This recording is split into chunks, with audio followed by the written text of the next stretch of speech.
આમ આદમી પાર્ટીના નેતા અને દેડિયાપાડાથી ધારાસભ્ય એવા ચૈતર વસાવા માટે એક ગીત લખાયું હતું, એક જ ચાલે ચૈતર ચાલે। જો કે સ્થાનિક સ્વરાજની ચૂંટણીમાં આપણે પરિણામો જોયા અને પરિણામોમાં સાબિત પણ થયું કે એક જ ચાલે ચૈતર ચાલે। જો કે હવે નર્મદા જિલ્લામાં ચૈતર વસાવા પોતાનો દબદબો વધારી રહ્યા છે। અમે આવું શા માટે કહી રહ્યા છે તો ગઈકાલે મોટી સંખ્યામાં કોંગ્રેસ અને ભાજપના જે કાર્યકરો અને નેતાઓ છે તેમણે ચૈતર વસાવાની હાજરીમાં આમ આદમી પાર્ટીનો ખેસ ધારણ કર્યો છે। હવે આખી ઘટના શું છે તેના વિશે વિગતે ચર્ચા કરવી છે। નમસ્કાર, તમે જોઈ રહ્યા છો ચક્રવાત ન્યૂઝ, હું આપની સાથે હેમંત।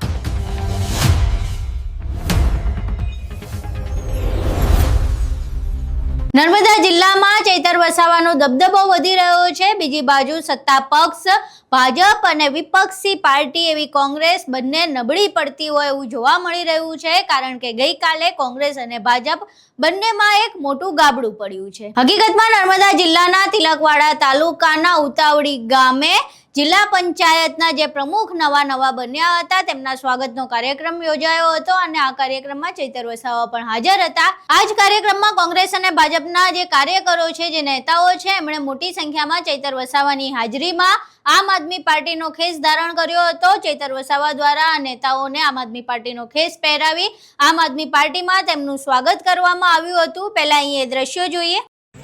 આજની ઉતાવળી ગામની પવિત્ર ભૂમિ પર આયોજિત આજના કાર્યક્રમમાં મારી સાથે અહીંયા મંચસ્થ ઉપસ્થિત નર્મદા જિલ્લાના નવનિયુક્ત પ્રમુખ શ્રી અંજનાબેન, જેમને હમણાં ખૂબ સારું વક્તવ્ય આપ્યું એવા નર્મદા જિલ્લા આમ આદમી પાર્ટીના પ્રમુખ એવા નિરંજનભાઈ, સાથે નર્મદા જિલ્લા પંચાયતના ઉપપ્રમુખ એવા સંગીતાબેન, મહિલા અને બાળ વિકાસ વિભાગના અધ્યક્ષ એવા શકુંતલાબેન, શિક્ષણ સમિતિના ચેરમેન એવા ગોવિંદ ગુરુજી, જિલ્લા પંચાયતના સદસ્ય એવા ધર્મેન્દ્રભાઈ, ગરુડેશ્વર તાલુકા પંચાયતના પ્રમુખ એવા અનિતાબેન, સાથે મંચસ્થ ઉપસ્થિત માઇનોરિટી સમાજના આગેવાન ઇમ્તિયાઝભાઈ।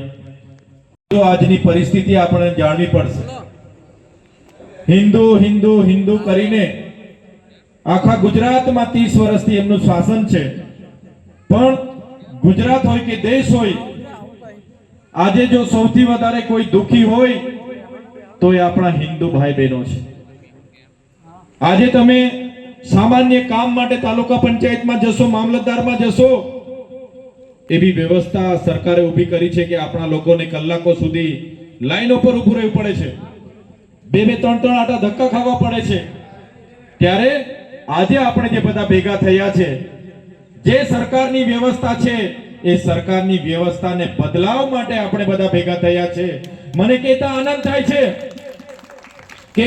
થાય છે કે જ્યારે આમ આદમી પાર્ટીની શરૂઆત થઈ ત્યારે આ વિસ્તારના નેતાઓ અમારા પર હસતા હતા। તમે આમ આદમી પાર્ટીનું ઝાડુ લઈને નીકળ્યા છો। આ ગુજરાત એ નરેન્દ્રભાઈ મોદી અને અમિત શાહનું ગુજરાત છે। અહીંયા ત્રીજી પાર્ટી ના ચાલે, ત્રીજો મોરચો ના ચાલે, અને તમે ક્યાંય ખોવાઈ જશો ખબર નહીં પડશે। પણ અમે ધીરે ધીરે શરૂઆત કરી। આ મંચસ્થ ઉપસ્થિત તમામ આગેવાનો જોડાયા અને ધીરે ધીરે આજે આગળ વધતા ગયા। આજે તમે જોઈ લો, ગુજરાતમાં 5 ધારાસભ્ય, ગુજરાતમાં મજબૂતાઈથી તાલુકા જિલ્લા પંચાયતો લડી, આજે આ વિસ્તારમાં 8 જેટલી તાલુકા પંચાયતો બનાવી, ગુજરાતની એક નર્મદા જિલ્લા પંચાયત આપણને લોકોએ આપી, અને 400 થી પણ વધારે લોકો આદિવાસી વિસ્તારના પટ્ટામાં ચૂંટાયા। અને આજે જ્યારે દિલીપભાઈ જેવા મજબૂત આગેવાનો, મહેન્દ્રભાઈની આખી ટીમ આપણી સાથે જોડાવાની છે, ત્યારે હું તમને ખાતરી આપું છું, આવનારા દિવસોમાં જો તમારો સહકાર મળી જશે તો આ ભારતીય જનતા પાર્ટીને ઉખેડીને ફેંકી દેશે। જે લોકો આજે જોડાવાના છે એમને હું વર્ષોથી ઓળખું છું।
અહીં તમે દ્રશ્યો જોયા જેમાં જોઈ શકાય છે કે મોટી સંખ્યામાં ભાજપ અને કોંગ્રેસના જે કાર્યકર્તાઓ છે, જે નેતાઓ છે, આમ આદમી પાર્ટીમાં જોડાઈ રહ્યા છે.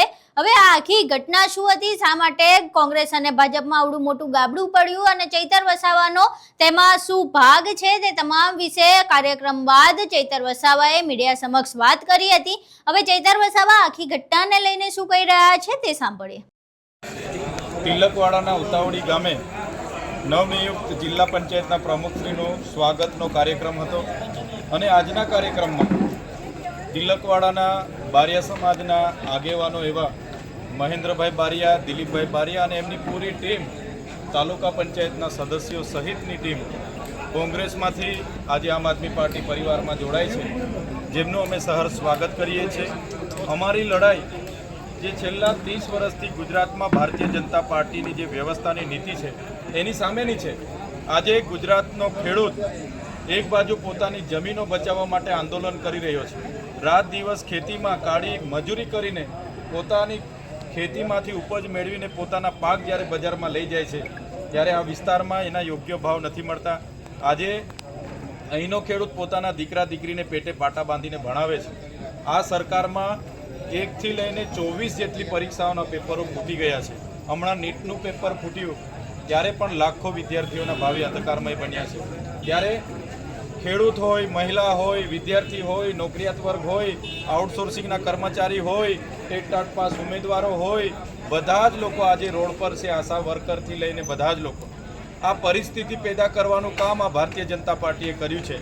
ત્યારે આ વિસ્તારના લોકો હોય, અમે બધા સાથે મળીને અમે એક શરૂઆત કરી છે બદલાવની અને પૂરો વિશ્વાસ અને ભરોસો છે. જે પ્રકારે ધીરે ધીરે અમારા આગેવાનો બધા એક પછી એક જોડાઈ રહ્યા છે. આજે મહેન્દ્રભાઈ હોય, દિલીપભાઈ હોય, એમની પૂરી ટીમ આ વિસ્તારનું પ્રતિનિધિત્વ કરે છે. આગળ પણ અમે બધા સાથે રહીને કામ કર્યું છે. ત્યારે આવનારા દિવસોમાં જે આ વિસ્તારના લોકોના પ્રશ્નો છે એનું નિરાકરણ લાવવા માટે અમે સૌ સાથે મળીને આગળ વધીશું. અને જે ભારતીય જનતા પાર્ટીએ માત્ર ને માત્ર હિન્દુ, મુસ્લિમ, મસ્જિદ, મંદિર કરીને જે મત લઈ જાય છે, ત્યારે એની સામેની અમારી બદલાવની રાજનીતિ છે અને ધીરે ધીરે અમે આગળ વધી રહ્યા છે. ત્યારે આજે આ કાર્યક્રમમાં જે પણ લોકો મોટી સંખ્યામાં જોડાયા છે એમનું સન્માન સાથે અમે પરિવારમાં સ્વાગત કરીએ છીએ. એમનું માન સન્માન જળવાય, એમના અનુભવ અને એમને વિશ્વાસમાં લઈને આવનારા દિવસોમાં નર્મદા જિલ્લામાં સારામાં સારી સેવાકીય પ્રવૃત્તિ થાય એ રીતે અમે સૌ આગળ વધીશું. નર્મદા જિલ્લામાં ભારતીય જનતા પાર્ટીનો એક મુદ્દો આજે અઠવાડિયાથી બહુ ચર્ચામાં છે. સાંસદ, ધારાસભ્ય અને જિલ્લા પ્રમુખની વચ્ચે જેનો કોઈ જાતની પ્રતિક્રિયા વગર અંત આવી ગયો છે, તે બાબતે શું કહેશો? એ લોકોની પોતાની સત્તાની લડાઈ ચાલે છે. માન્ય ધારાસભ્ય દર્શનાબેનને ડર છે કે આવનારા વર્ષમાં નીલરાવના ધર્મપત્ની અહીંથી વિધાનસભાના દાવેદાર બની રહ્યા છે. એટલે અંદરો અંદરની લડાઈમાં એ લોકો હવે આદિવાસી અસ્મિતાની વાતો કરે છે. મારે એમને કહેવું છે, તમે જ્યારથી ધારાસભ્ય છો, તમે કેટલી વખત આદિવાસી સમાજ માટે તમે રોડ પર ઉતર્યા છો અને લડ્યા છો? તમે કેટલી વખત આદિવાસી સમાજ માટે વિધાનસભામાં બોલ્યા છો? એમની પાસે કોઈ જવાબ નહીં હશે. પણ એમણે આજે કીધું કે અમારે 3 વર્ષથી મને અપમાન કરવામાં આવે છે, મારી સાથે અન્યાય થઈ રહેલો છે કેમ કે હું આદિવાસી છું. આજે આદિવાસી એમને યાદ આવે છે. ત્યારે તમે જોયું હશે કે હમણાં ગત રોજ એમની ગાંધીનગરમાં બેઠક થઈ અને બધું સામું સૂતરું થઈને હવે એ લોકો કહેવા લાગ્યા કે બધું બરાબર ચાલી રહેલું છે. બધું બરાબર ચાલી રહેલું છે તો તમે મીડિયાને એવું કેમ કીધું કે અમારા જિલ્લા પ્રમુખ અહીંયા દારૂના વેપલા કરાવે છે, આંકડાના ધંધા કરાવે છે, ઇલીગલી રેતીનું ખનન કરાવે છે? તમે મીડિયામાં નિવેદન આપ્યું, તમે કીધું કે અમારા સાંસદને આ જિલ્લા પ્રમુખે હાથ ઉઠાવ્યો, તો એમના પણ ખુલાસા કરવા જોઈએ. તમે એક બાજુ જનતાને ગેરમાર્ગે દોરવા માંગો છો, ગુમરાહ કરો છો તમારી રાજનીતિને ટકાવી રાખવા માટે. એટલે આ માત્ર ને માત્ર એક ડ્રામા હતી. એમની પાર્ટી અંદર એમના ફંડની લડાઈ હતી, સત્તાની લડાઈ હતી અને એમાં ખોટી રીતે આદિવાસી સમાજની અસ્મિતાની વાત કરતા હતા, સ્વમાનની વાત કરતા હતા. તો આજે ક્યાં ગયું તમારું સ્વમાન? ક્યાં ગયું? તમે તો રાજીનામુંની વાત કરતા હતા, ક્યાં ગયું તમારું રાજી? એટલે આ માત્ર એમની સ્ટંટબાજી હતી એવું હું માનું છું. અહીં તમે ચૈતર વસાવાને સાંભળ્યા. હવે નર્મદામાં જે ચૈતર વસાવાનો દબદબો છે એ વધી રહ્યો છે અને ચૈતર વસાવાના વધતા દબદબાના કારણે જ કોંગ્રેસ અને ભાજપમાં પણ એક મોટું ગાબડું પડ્યું છે. જોકે જે આ વાત ફક્ત હવામાં નથી થઈ રહી. સ્થાનિક સ્વરાજની ચૂંટણીમાં આપણે પરિણામમાં પણ જોયું કે ચૈતર વસાવાનો દબદબો નર્મદા જિલ્લામાં કેટલો છે અને હજુ કેટલો વધી શકે છે. હવે ચૈતર વસાવાને એક બાજુ નાથવા માટે ભાજપ એડી ચોટીનો જોર લગાવી રહ્યું છે. વારંવાર દેડિયાપાડામાં જ્યાં ચૈતર વસાવાને એન્ટ્રી નથી ત્યાં ભાજપ દ્વારા સભાઓ કરવામાં આવે છે. હર્ષ સંઘવી દ્વારા અનેક મુલાકાતો ત્યાં કરવામાં આવી ચૂકી છે. તેમ છતાંય એટલી અસર જોવા નથી મળી. એટલે ક્યાંક ને ક્યાંક ભાજપ ચૈતર વસાવાનો તોડ શોધી રહી છે. ત્યાં બીજી બાજુ ચૈતર વસાવા પોતાને હજુ મજબૂત બનાવી રહ્યા છે અને આ મજબૂતાઈનો પુરાવો છે. હવે આખી ઘટનામાં જે પ્રમાણે ભાજપ અને કોંગ્રેસમાં ગાબડું પડ્યું છે અને ચૈતર વસાવા મજબૂત બની રહ્યા છે તેના વિશે તમારું શું માનવું છે? તમારા મંતવ્ય અમને કોમેન્ટ બોક્સમાં જરૂર જણાવજો. વિડીયો પસંદ આવ્યો હોય તો વિડીયોને લાઇક કરજો, શેર કરજો અને અમારી ચેનલને સબસ્ક્રાઇબ કરવાનું ભૂલશો નહીં. નમસ્કાર.